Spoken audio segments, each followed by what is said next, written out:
SSC second inter level का exam कब होगा? लेट हो रहा है तो आप इसको एक गुड अपॉर्च्युनिटी कैसे बना सकते हैं वो पूरा डिटेल में बताएँगे। वीडियो में अंत तक बने रहना, नए हो तो चैनल को ज़रूर सब्सक्राइब करना, ठीक है? तो चलो वीडियो स्टार्ट करते हैं। सबसे पहले देखो बताते हैं कि आपका एग्ज़ाम कब होगा? अभी भी बहुत सारे लोगों को लगता है कि कहीं नवंबर में हो जाए एग्ज़ाम, कहीं दिसंबर में हो जाए, तो भाई कंप्यूटर सेंटर खाली ही नहीं है लास्ट दिसंबर तक, इसलिए चांसेस ही नहीं है एग्ज़ाम होने का। आप सोच सकते हो कि एग्ज़ाम जब भी होगा तो आपका जनवरी से फरवरी के बीच में होने का चांसेस है। इसलिए अपना तैयारी उसके अकॉर्डिंग ही करते रहो ताकि आप जनवरी या फरवरी में आए तो आपका सिलेक्शन हो सके। देखो एग्ज़ाम लेट होने से आपको और फ़ायदा ही हो रहा है। आपको अभी लग रहा होगा कि एग्ज़ाम लेट हो रहा है, पहले हो जाता तो ज़्यादा बेटर रहता, तो भाई ऐसा कुछ भी नहीं है। जितना एग्ज़ाम लेट हो रहा है आप खुद को उतना उभारो, आप खुद को उतना शार्प करो ताकि एग्ज़ाम हो उसमें सिलेक्शन हो जाए।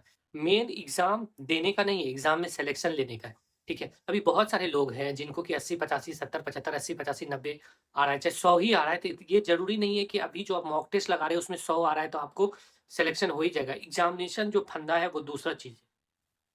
क्योंकि जब एग्ज़ामिनेशन आप देने जाओगे तो उसमें बहुत सारा नेगेटिव इम्पैक्ट आता है। वो क्या है? आपको हो सकता है कि एग्ज़ामिनेशन फ़ोबिया हो, डर से एग्ज़ाम में गए, डर से बहुत चीज़ भूल गए। या उस दिन कुछ अलग मैटर कर गया। इसलिए तैयारी को आप एकदम एकदम बना के रखो कि 120, 115 इस तरह का मार्क्स आ रहा है, तो कुछ भी कैसा भी क्वेश्चन आए आप अच्छे से स्कोर कर जाओ। ये मत सोचना कि मॉक टेस्ट में मेरे को 100 आ रहा है तो जल्दी एग्ज़ाम हो जाए, हो ही जाएगा, ऐसा कुछ भी नहीं है। जितना टाइम मिल रहा है उसको अच्छे एक अपॉर्च्युनिटी सोच के उस पे वर्क करते रहो।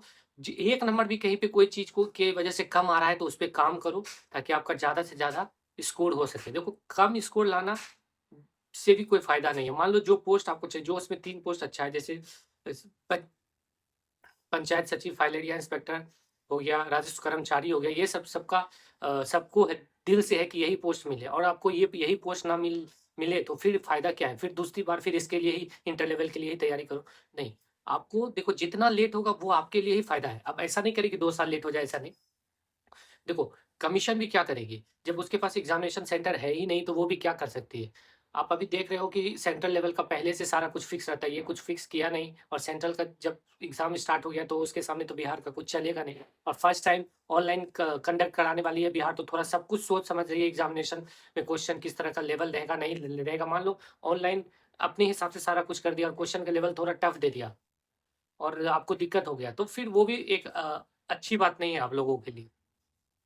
इसलिए लेट हो रहा है तो उसका नेगेटिव इम्पैक्ट अपने ऊपर नहीं आने देना है। हम लोग ये सोच के चलना है कि चलो कम से कम अपने को तैयारी और मेहनत करने का हम लोगों को टाइम मिला है। अब अच्छे से आप करो। देखो इतने दिन से तो आप तैयारी कर ही लिए। अब अभी सोचो कि अ, बीच में अगर एग्ज़ाम हो जाता है, तभी दिवाली का थोड़ा गैप हुआ है, थोड़ा छठ पूजा का आपका गैप होगा, तो इसमें आपको लगता होगा ये 10 दिन का गैप बहुत बड़ा गैप होता है। जब तैयारी के दौरान ये 10 दिन का गैप हो जाएगा ना, आप अचानक एग्ज़ामिनेशन में प्रेज़ेंट होगे तो आपका स्कोर बहुत नीचे भी गिर सकता है। तो अच्छी बात है कि आपका एग्ज़ाम नवंबर में ना होके, दिसंबर में ना होके, जनवरी में होने का चांसेस है।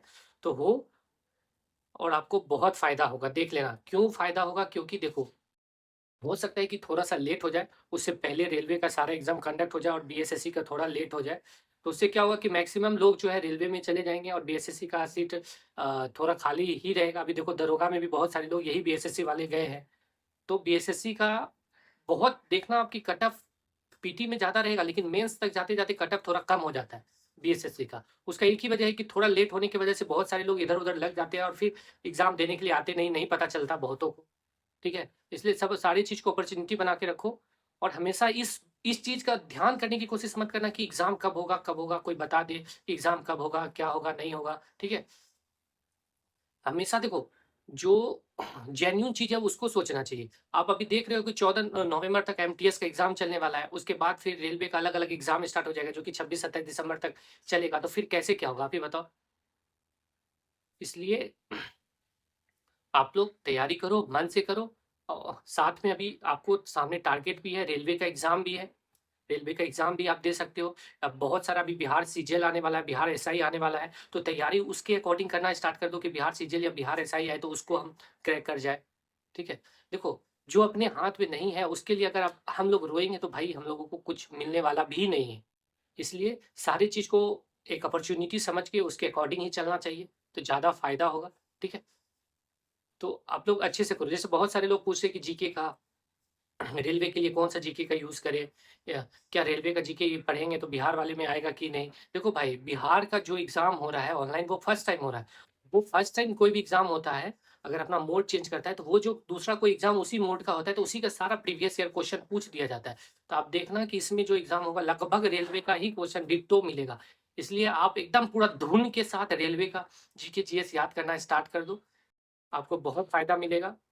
साथ में रेलवे का भी तैयारी हो जाएगा, क्योंकि ऐसा तो नहीं है कि रेलवे में मान लो 40 नंबर का जीके पूछेगा तो 40 नंबर के हिसाब से पढ़ेंगे, इसमें 75 नंबर का जीके जीएस है तो 75 नंबर के हिसाब से पढ़ेंगे। पढ़ना तो आपको उतना ही है जितना 40 नंबर आने के लिए पढ़ना है और 75 नंबर के लिए पढ़ना है, ठीक है। तो इसमें मन लगा के पढ़ो, और मॉक टेस्ट मेरे हिसाब से अब मत ही दो अभी, ठीक है। सप्ताह में एक दिन संडे को मॉक टेस्ट देना स्टार्ट करो, उससे ज़्यादा मॉक टेस्ट नहीं दो। अगर रेलवे का तैयारी कर रहे हो फिर तो भी एक दिन रेलवे का और एक दिन बीएसएससी का मॉक टेस्ट दो, उससे ज़्यादा मॉक टेस्ट मत दो। कोशिश करो ज़्यादा से ज़्यादा इन्फॉर्मेशन गेन करने का, ज़्यादा से ज़्यादा इन्फॉर्मेशन गेन करने का, चैप्टर वाइज पढ़ने का, अच्छा जीके का बुक पढ़ने का। उससे ये फ़ायदा होगा आपको कि आपका जो कमजोरी है वो खत्म हो जाएगा, ठीक है। आप नॉर्मल तरीके से भी जाओगे एग्जाम में देने के लिए, आप अच्छा स्कोर कर जाओगे। आप अगर किसी एक चीज़ पे डिपेंड रहोगे तो हमेशा आपको बहुत दिक्कत होने वाला है। आप सोचोगे कि इसी पे डिपेंडेंट रहे, नहीं, आपको चारों तरफ हाथ फैलाना होगा और बेस्ट चीज़ को यूज़ करना होगा, ठीक है, ताकि आपका सिलेक्शन हो जाए और आपके अंदर नेगेटिव इम्पैक्ट ना आए, ठीक है। तो आप लोग अच्छे मन लगा के तैयारी करो। जो भी है, लेट हो रहा है या कुछ भी हो रहा है उसके ऊपर ध्यान नहीं देना है। रेलवे का एग्ज़ाम भी फ़रवरी मार्च में होने वाला है, उससे पहले आपको बीएसएफ का एग्ज़ाम हो जाएगा, या फिर रेलवे ही पहले होगा तो देखो आपको फ़ायदा होगा।